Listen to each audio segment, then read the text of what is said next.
The road of success is filled with a lot of bumps called adversity. Today we're talking about a guy whose road was a dirt track in California full of bumps. Kyle Larson, welcome to Victory Lane. But to talk about this guy, we got to talk about this little toothless kid at a dirt race. Young Money went to his first race at 1 week old. Mama Larson was about that life. He started racing outlaw karts at 7 years old, and when he was a teenager, he graduated to USAC midget, sprint cars, and Silver Crown. He was also one of the youngest drivers ever to compete in World of Outlaws when he got his win at Placerville Speedway. In 2011, he raced in 4 Crown National races in Eldora Speedway, winning in 3 different kinds of cars, showing that whatever you put him in, he's gonna do good. Larson did express some interest to go IndyCar racing, but he ended up signing with Earnhardt Ganassi Racing as a development driver.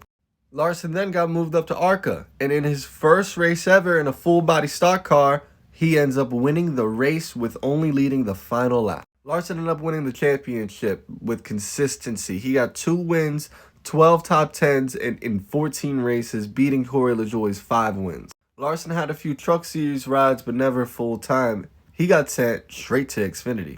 And in his first race at Daytona International Speedway, he got taught a super speedway lesson. He went into the catch fence at 180 miles an hour head first and walked out okay. After the season finale at Homestead, he even got awarded Rookie of the Year, becoming the first driver from the Drive to Diversity and the first Asian American to ever win Rookie of the Year in NASCAR. And in 2014, it was time to go to the Cup Series. The Gen 6 car was new. Chip Ganassi's performance was subpar, but the loyalty that Kyle Larson showed, he sticked with his guy and raced for him, using consistency like he always does to get Rookie of the Year with numbers comparable to Jeff Gordon and Richard Petty. But Chip Ganassi's performance waned through the year, and in 2015, Larson wasn't able to keep up those same numbers. But good times are coming for Young Money.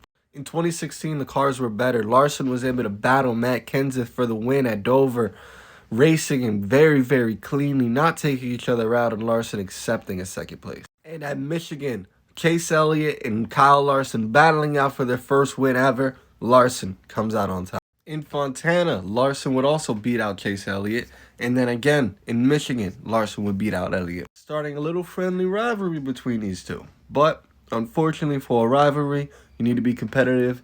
And the good times that Chip Ganassi saw, this will be the last time they'll ever see them again. This is the start of the dark times. DC Solar's bankruptcy. The McDonald's curse getting a hold of my boy Larson. And Kyle Larson racing on the Monza Oval. All right, that's too much. We'll get through that next time he wins.